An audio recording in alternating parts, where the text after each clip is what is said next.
De 1975 à 1979, les Khmers rouges ont tué 20% de la population. Plus de 1,7 million de Cambodgiens ont systématiquement été éliminés, exécutions, sous-alimentation, maladies, travail forcé. Mon père, ma mère, mes sœurs y ont laissé leur vie. Moi, Lung, je suis une survivante. Mon histoire est également celle de tout un pays. Le 17 avril 1975, dans l'après-midi, je joue à la marelle avec mes amis dans la rue, en face de notre appartement, à Phnom Penh. Lorsque j'entends un grondement de moteur au loin, je m'arrête. Quelques minutes après, de vieux camions couverts de boue passent lentement devant notre domicile. À l'arrière, de jeunes hommes vêtus de pantalons noirs déteints avec des écharpes rouges en guise de ceinture, des chemises noires à manches longues, le front ceint de foulards rouges. Ils lèvent le poing vers le ciel et poussent des cris de triomphe. « Papa, que veulent les soldats ? Nous, répond-il. « Papa, qui sont ces hommes ? Ce sont des soldats, dit-il calmement. Et les gens les acclament parce que la guerre est finie. Qu'est-ce ce qu'ils veulent ? Nous, répond papa simplement. À la maison, nous sommes 9, papa, maman, 3 garçons et 4 filles. Je m'appelle Lung, j'ai 5 ans et je suis l'avant-dernière de cette fratrie. Papa a renoncé à la vie monastique pour épouser maman, et s'est engagé dans la police militaire. Habile, il a été versé dans les services secrets royaux du prince Sihanouk.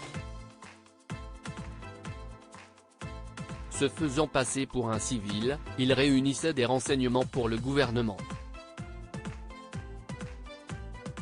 Pensant qu'il réussirait mieux dans le privé, il a quitté la police. Le soir même, les soldats sont partout, avancent d'un pas décidé, crient dans des porte-voix. Leurs visages ne sont plus souriants. Maintenant, ils rugissent des mots pleins de colère en brandissant leurs fusils. Emportez un minimum de choses, vous n'aurez pas besoin de vos affaires. La ville doit être entièrement vidée. Notre camionnette roule au pas dans les rues bondées. De toutes parts, des hommes et des femmes crient et gémissent. Les soldats ont obligé les habitants à quitter la ville. Ils ont vidé les écoles, les restaurants et les hôpitaux, même les malades ont dû partir. Ceux qui refusaient étaient abattus. Lorsque nous faisons halte pour la nuit aux abords d'un bois, je demande à maman à aller aux toilettes. « Va dans les bois », me dit-elle. « Attends, je vais te donner du papier. » Maman me tend une liasse de feuilles. Mes yeux s'agrandissent de stupeur. Mais si est-il de l'argent, maman? Je ne peux pas m'essuyer avec de l'argent, allez, prends-le, il ne nous sert plus à rien, répond-elle en me fourrant les billets dans la main. N'oubliez pas, nous sommes une famille de paysans, chuchote notre père. Je ne comprends pas, mais ce qui est sûr, si est que les choses vont très mal. Après des jours de marche, nous voici au poste militaire. Vous n'avez pas le droit de passer avant d'avoir été contrôlé, rugit un soldat. Nos camarades soldats vont vous poser des questions, vous devrez répondre franchement. Si vous mentez à Langkar, nous le découvrirons. Langkar sait tout, Langkar a des yeux et des oreilles partout.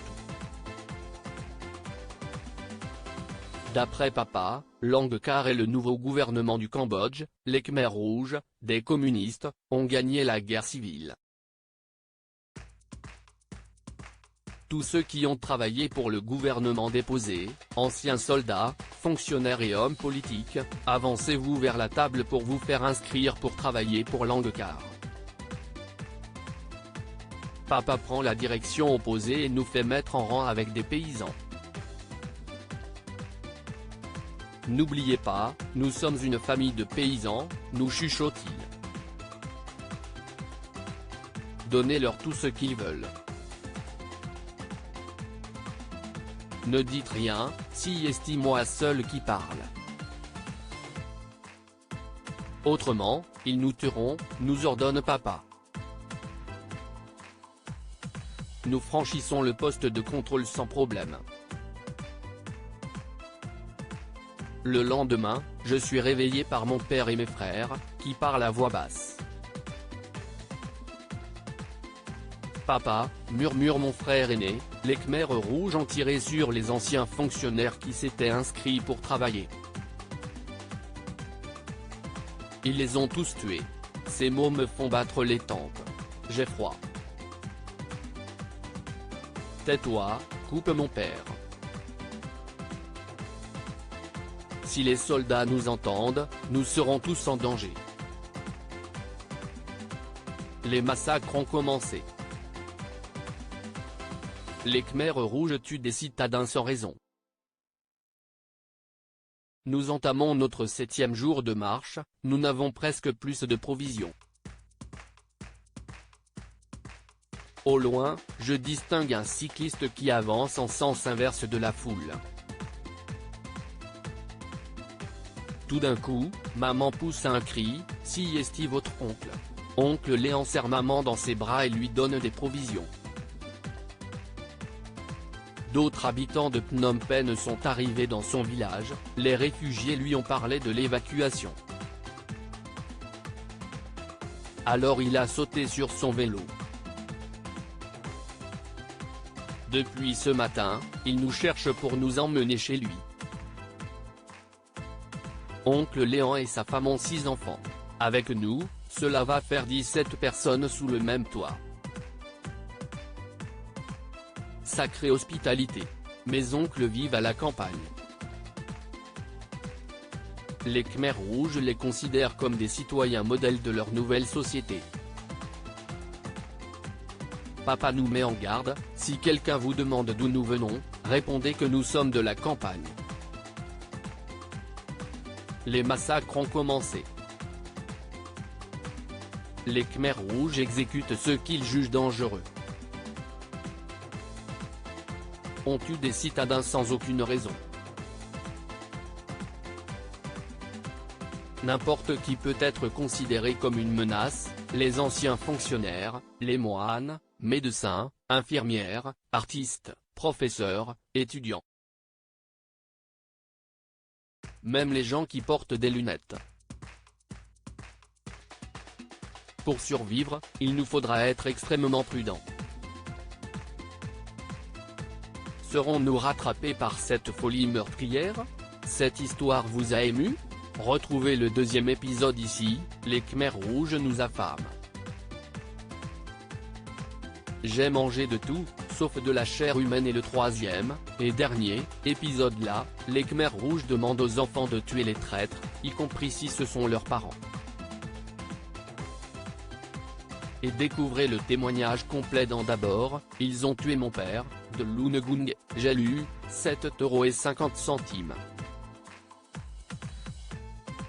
À propos de l'auteur Christelle Gaboris, derniers articles. Ce Gérard, de peur de passer pour un attardé, j'ai caché que j'étais illettré. La maîtresse du capitaine du Costa Concordia balance, avoue que tu voulais abandonner le navire. La plume de ce van, grâce à Closer, nous allons pouvoir aider encore plus d'enfants hospitalisés.